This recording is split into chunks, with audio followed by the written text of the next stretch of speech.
بالله من الشيطان الرجيم بسم الله الرحمن الرحيم أولما أصابتكم مصيبة قد أصبتم مثليها قلتم أن هذا قل هو من عند أنفسكم إن الله على كل شيء قدير وما أصابكم يوم التقى الجمعان فبإذن الله وليعلم المؤمنين وليعلم الذين نافقوا وقيل لهم تعالوا قاتلوا في سبيل الله قاتلوا في سبيل الله أو ادفعوا قالوا لو نعلم قتالا لاتبعناكم هم للكفر يومئذ أقرب منهم للإيمان يقولون بأفواههم ما ليس في قلوبهم والله أعلم بما يكتمون الذين قالوا لإخوانهم وقعدوا لو أطاعونا ما قتلوا قل فادرءوا عن أنفسكم الموت إن كنتم صادقين.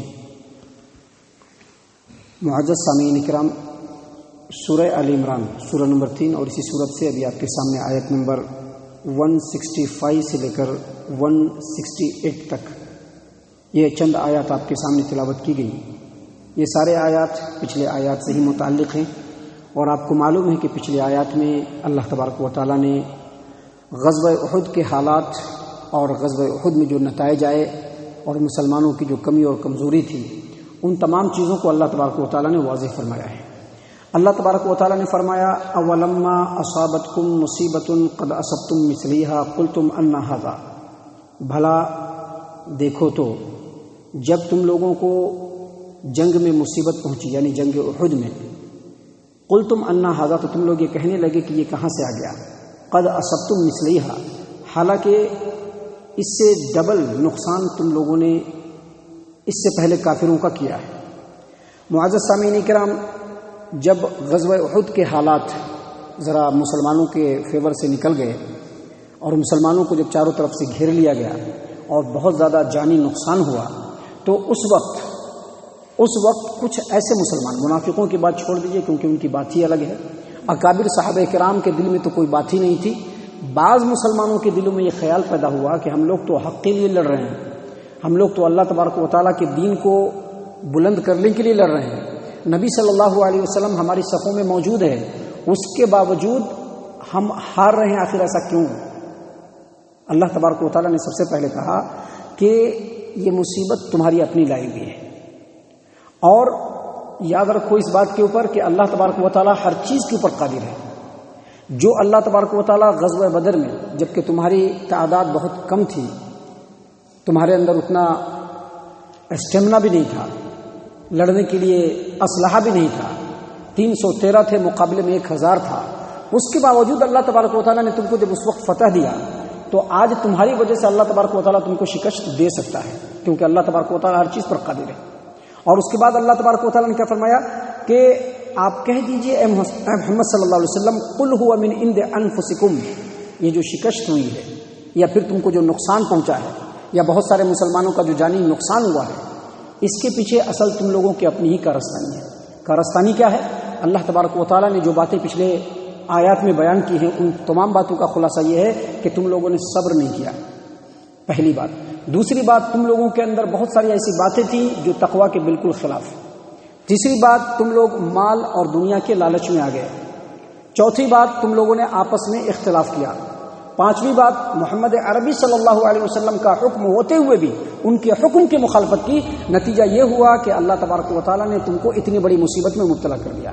اللہ تبارک و تعالیٰ نے اسی بات کو یہاں پر کہا کہ بھلا بتاؤ تو صحیح، اس سے پہلے تم نے غزوہ بدر میں کافروں کو ڈبل نقصان پہنچایا تھا، اب جب تمہارے اوپر مصیبت پہنچی تو تم کہتے ہو کہ یہ مصیبت کہاں سے آئی.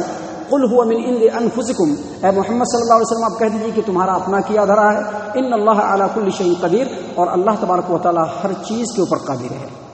معزز سامعین کرام، یہ آیات ہیں جو ہم تمام کو بہت ساری چیزوں پر غور و فکر کرنے کی دعوت دیتی ہے کہ آج بھی ہمارے سامنے جو بہت سارے مسائل ہیں، جو بہت ساری پریشانیاں ہیں، مسلمان بہت ساری چیزوں سے جھوج رہے ہیں، اس کے پیچھے اصل وجہ یہی ہے کہ اب ہم لوگوں کے اندر صبر نام کی چیز نہیں ہے. اب ہم لوگ آپسی اختلاف میں زیادہ پڑ گئے ہیں، ہر کوئی ایک دوسرے کو نیچا دکھلانے میں پڑا ہوا ہے.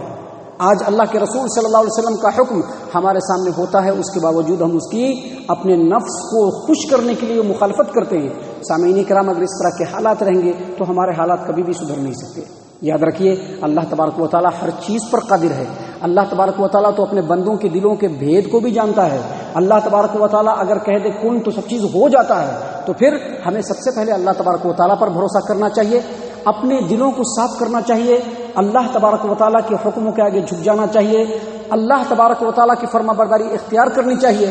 ہمارے اندر جو انٹرنل پرابلم ہے وہ بھی ختم ہوگا، اور پورے مسلمان جن مصیبتوں سے جھوج رہے ہیں ان مصیبتوں سے چھٹکارے کی بھی بس یہی سبب ہے کہ ہمیں ان تمام چیزوں کو اپنے عمل میں لانا پڑے گا. معزز سامعین کرام، آگے اللہ تبارک و تعالیٰ نے مزید فرمایا وما اصابکم یوم التقى الجمعان فباذن اللہ وليعلم المؤمنین وليعلم الذین نافقوا. یعنی مسلمانوں، جس دن دو بڑے لشکروں میں ٹکراؤ ہوا، یعنی مسلمانوں کا 700 کا لشکر اور 3000 کا لشکر کفار و مشرکین کا، کہا کہ جب ان دونوں لشکروں میں ٹکراؤ ہوا، اللہ فرماتے ہیں کہ اس دن تم کو جو بھی مصیبت پہنچی فباذن اللہ، اس میں اللہ تبارک و تعالیٰ کا حکم تھا. کیونکہ مصیبت چاہے جس انداز میں بھی پہنچے، جس وجہ سے بھی پہنچے، اس میں دراصل اللہ تبارک و تعالیٰ کی ہی مشیت ہوتی ہے. تو اللہ تبارک و تعالیٰ نے سب سے پہلے کہا کہ وما اصابکم یوم التقى الجمعان فباذن اللہ، جس دن دو لشکروں میں مٹ بھیر ہوا اس دن تم کو جو مصیبتیں پہنچی مسلمانوں، سب سے پہلے یہ اللہ تبارک و تعالیٰ کے اذن سے تھا. وَلِيَعْلَمَ الْمُؤْمِنِينَ، اور اس کی وجہ یہ بھی ہے کہ اللہ تبارک و تعالیٰ ایمان والوں کو بھی جان لے. وَلِيَعْلَمَ الْمُنَافِقِينَ، اور اللہ تبارک و تعالیٰ منافقوں کو بھی جان لے کہ کون ایمان والا ہے اور کون منافق ہے. سامعین کرام، غزوہ احد کے اندر جو مسئلے بنے اور جس طرح سے مسلمانوں کو ایک وقت میں بالکل پیس دینے کی پوری کوشش کی کفار و مشرکین نے، اور بہت سارے مسلمان شہید ہوئے، تو اس سے بہت سارا صدمہ پہنچا تھا. اللہ تبارک و تعالیٰ نے اس میں ایک نصیحت یہ بھی کی کہ سب سے پہلے تو یہ جان لو کہ جو مصیبت پہنچی وہ اللہ تبارک و تعالیٰ کے اذن اور اللہ تبارک و تعالیٰ کی اجازت سے. دوسری بات، اللہ تبارک و تعالیٰ کبھی کبھی اس طرح کے حالات سے دوچار کرتا ہے انسان کو تاکہ اللہ تبارک و تعالیٰ جان لے. حالانکہ اللہ تبارک و تعالیٰ تو پہلے سے جانتا رہتا ہے. کیا اللہ تبارک و تعالیٰ پہلے سے نہیں جانتا تھا؟ پہلے سے جانتا تھا کہ کون مومن ہے کون منافق ہے. لیکن ایسے حالات کو سامنے لانے کا مطلب یہ ہے کہ لوگوں کے سامنے کھل کر کے آ جائے کہ کون ایمان والا ہے اور کون منافق ہے. معزز سامعین کرام، آگے اللہ تبارک و تعالیٰ نے مزید اسی جنگ کے بعض نتیجوں کو سامنے رکھتے ہوئے اور منافقین کے بعض چال بازیوں کو کھولتے ہوئے اللہ تبارک و تعالیٰ نے آگے فرمایا وَقِيلَ لَهُمْ تَعَالَوْا قَاتِلُوا فِي سَبِيلِ اللَّهِ أَوِ ادْفَعُوا، اور ان سے کہا گیا کہ آؤ اللہ کے راستے میں لڑو یا پھر کم سے کم ڈیفنس کرو.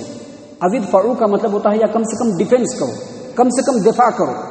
ان لوگوں نے کیا کہا لو نعلم قتالا لاتبعناکم، اگر ہم کو لڑنے کا فن آتا تو ہم بھی تمہارے ساتھ ساتھ ہوتے. دیکھیے دراصل یہ جو آیت کریمہ کا ٹکڑا ہے اس میں اللہ تبارک و تعالیٰ نے اشارہ کیا ہے کہ جب غزوہ احد کی شروعات ہوئی تو مسلمان 1000 کی تعداد میں نکلے تھے، جبکہ کفار و مشرکین کتنے تعداد میں تھے؟ 3000 کی تعداد میں. 1000 کی تعداد میں جو کفار مسلمان نکلے تو ایک مقام پہ جا کر کے عبداللہ بن ابی بن سلول منافقوں کا سردار اپنے 300 آدمیوں کو لے کر کے یو ٹرن مار دیا کہ ہم نہیں جا سکتے. جب ان لوگوں نے یو ٹرن مارا تو مسلمانوں نے سمجھایا کہ دیکھو تم لوگ ہمارے صف میں ہو، ابھی اتنی بری حالت ہے، سامنے جو ہے 3000 کا لشکر ہے، کم سے کم ہمارے ساتھ مل کر کے اللہ کے راستے میں اللہ کے دین کو سربلند کرنے کے لیے لڑو، کیونکہ اگر تم لوگ نکلو گے تو ہم لوگ کمزور ہو جائیں گے، 700 رہیں گے. اگر تم اللہ کے راستے میں لڑنا نہیں چاہتے ہو تو کم سے کم ہمارے ساتھ رہو. اوید فعو، ڈیفینس کرو کا مطلب 2 لیا ہے محدثین نے. ایک یہ کہ اپنے شہر کے لیے تو کم سے کم لڑو، اپنے شہر کا تو کم سے کم دفاع کرو، اور دوسرا مطلب یہ لیا ہے کہ 700 میں اگر تم 300 اور ایڈ ہو جاؤ گے تو سامنے جو کفار و مشرکین ہوگا کم سے کم یہ سمجھے گا کہ 1000 مسلمانوں کی تعداد ہے، تھوڑا روب ان کے دل میں بیٹھے گا، لہذا ذرا ساتھ ہو جاؤ. ان لوگوں نے کیا کہا؟ ان لوگوں نے کہا لو نعلم قتالا لاتبعناکم، اگر ہم لڑنا بھیڑنا جانتے، لڑنے کا ہمیں فن آتا تو ہم ضرور تمہارے ساتھ ہوتے. اس کا بھی 2 مطلب لیا گیا ہے. پہلا مطلب یہ لیا گیا ہے کہ منافقوں کے دل میں یہ بات تھی کہ جنگ نہیں ہوگی، کیونکہ یہ مسلمان تو 700 ہیں، کہاں وہ 3000، ڈرا دھمکا کر کے وہ لوگ چلے جائیں گے، اس لیے ہمارا شامل ہونا اس میں ضروری نہیں. لیکن ان کا یہ جو تفسیر ہے وہ اتنی اچھی نہیں ہے. کیوں اچھی نہیں ہے؟ کیونکہ غزوہ بدر میں 1000 لشکر تھا، اس کے باوجود اللہ تبارک و تعالیٰ کی اجازت سے کفار و مشرکین کو بہت ہی بری ہار کا سامنا کرنا پڑا. 70 بڑے بڑے سرداروں کو شہید کیا گیا، 70 بڑے بڑے لوگوں کو قید کر لیا گیا. اتنا سارا معاملہ ہوا تھا، اس کا ایک بغض اور حسد اور انتقام کی آگ دل میں لے کر کے کفار و مشرکین آئے تھے. وہ پیچھے نہیں ہٹ سکتے تھے، وہ ہر حال میں لڑتے، وہ آئے ہی تھے اس لیے کہ مسلمانوں کا کچومر نکال دے۔ لہذا ان لوگوں نے یہ جو بات کہی کہ اگر ہم لوگ لڑنے کا فن جانتے تو ہم ضرور بھی ضرور تم لوگوں کے ساتھ شامل ہو جاتے، اس کا مقصد اور مطلب یہ تھا کہ جب غزوہ احد کا آغاز ہونے والا تھا اس وقت محمد عربی صلی اللہ علیہ وسلم نے تمام لوگوں کو بٹھا کر کے مشورہ کیا تھا۔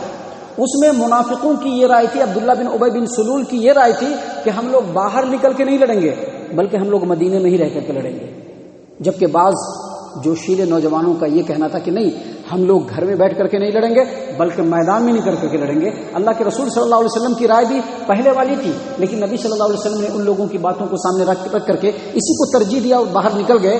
تو اسی چیز کو آڑ بنا کر کے کہا کہ دیکھو بھائی، ہم لوگوں تو لڑنے بھیڑنے والے نہیں ہیں، ہم لوگوں نے ایک رائے دی تھی، ہماری رائے نہیں لی گئی، لہٰذا ہم تمہارے ساتھ نہیں جا سکتے۔ اسی بات کو یہاں پر اللہ تبارک و تعالیٰ نے کہا کہ قالوا لو نعلم قتالا لاتبعناکم، ان لوگوں نے کہا کہ اگر ہم لڑنے کا فن جانتے تو ہم تمہارے پیچھے پیچھے ہوتے۔ اللہ فرماتے ہیں کہ ہم للکفر یومئذ اقرب منہم للایمان، اس وقت وہ لوگ ایمان کے مقابلے میں کفر کے زیادہ قریب تھے، ایمان کے قریب نہیں تھے، کفر کے زیادہ قریب تھے۔ یقولون بافواہہم ما لیس فی قلوبہم، ان کے دلوں میں جو بات تھی وہ ان کے زبان پر نہیں تھی۔ واللہ اعلم بما یکتمون، اور اللہ تبارک و تعالیٰ ان باتوں کو خوب جان رہا تھا جس کو وہ لوگ اپنے دل میں چھپاتے تھے۔ ان کے دل میں کیا بات تھی؟ ان کے دل میں یہ بات تھی کہ ہم 300 ملے ہوئے تو 1000 ہیں، اگر ہم 300 ہٹ جاتے ہیں تو پھر یہ 700 بچتے ہیں، سامنے 3000 کا لشکر ہے، یہ لوگ جیتنے والے نہیں ہیں، کفار و مشرکین مار کر کے ان کا بھرکس نکال دیں گے، ان کا کچومر باہر کر دیں گے۔ اور اسی چیز کا وہ انتظار بھی کر رہے تھے کہ جب یہ بات ہو تو خوشیاں منائیں گے، لہذا پیچھے پہلے ہی ہٹ گئے کہ ہم لوگ پیچھے ہٹ جاتے ہیں، مسلمانوں کا جو ہوتا ہے وہ جانے دو۔ اللہ نے اسی بات کو فرمایا کہ یقولون بافواہہم ما لیس فی قلوبہم، ان کے دلوں میں جو باتیں تھی وہ ان کے زبان پر نہیں تھی۔ اور اللہ نے مزید آگے فرمایا کہ واللہ اعلم بما یکتمون، اور جن باتوں کو وہ چھپاتے تھے اللہ اس کو جان رہا تھا۔ اس کے بعد آخری جو آیت کریمہ آج پڑھی گئی، اس میں اللہ تبارک و تعالیٰ نے فرمایا انہی منافقوں کے بارے میں کہ الذین قالوا لاخوانہم وقعدوا لو اطاعونا ما قتلوا قل فادرؤوا عن انفسکم الموت ان کنتم صادقین، یہ وہ لوگ ہیں کہ یہ خود تو جنگ میں شامل نہیں ہوتے ہیں، لیکن جو ان کے بھائی لوگ جنگ میں شامل ہوتے ہیں ان کو کہتے ہیں کہ لو اطاعونا ما قتلوا، اگر میری بات مان لیتے تو اتنے سارے لوگ مارے نہ جاتے، یا تم لوگ مارے نہ جاتے، یا یہ لوگ مارے نہ جاتے۔ قل، اے محمد صلی اللہ علیہ وسلم آپ ان سے کہیے فادرؤوا عن انفسکم الموت ان کنتم صادقین، تم کو جب ایسا ہی لگ رہا ہے کہ یہ لوگ جنگ میں شامل ہوئے ہیں تب مرے ہیں تو تم گھر میں بیٹھے رہو گے تب بھی تمہارے پر موت آئے گی، جب تمہارے اوپر موت آئے گی تو اس وقت اپنے موت کو ٹال کر کے دکھلاؤ۔ معزز سامعین کرام، یہ تمام باتیں ہیں جو اللہ تبارک و تعالیٰ نے خالص اس وقت کے منافقین کے بارے میں نازل فرمایا، لیکن ان آیات میں ہمارے لیے بھی بہت ساری نصیحتیں ہیں جس کے اوپر ہم تمام کو غور و فکر اور تدبر کرنا انتہائی ضروری ہے تاکہ ہمارے حالات سدھریں، مسلمان آپس میں متحد اور متفق ہوں، ایک دوسرے کے ساتھ محبت ہو، الفت ہو، اور اللہ تبارک و تعالیٰ مسلمانوں کو سرخرو اور سربلند کرے۔ اس لیے ان آیات کے اوپر غور و فکر اور تدبر انتہائی ضروری ہے۔ اللہ تبارک و تعالیٰ سے دعا ہے کہ اللہ تبارک و تعالیٰ ہم تمام کو ان تمام باتوں کے اوپر غور و فکر اور تدبر کرنے کی توفیق عنایت فرمائے، ہم تمام کو ہمارا رب صحیح معنوں میں مومن اور مسلمان بنائے۔ اللہ تبارک و تعالیٰ ہم تمام کو جنت الفردوس میں جگہ عطا فرمائے۔ اے اللہ ہم تمام کو جہنم سے پناہ دے، اے رب العالمین ہم تمام کو جہنم سے پناہ دے، اے مالک الملک ہم تمام کو جہنم سے پناہ دے، آمین یا رب العالمین۔ وما علینا الا البلاغ المبین۔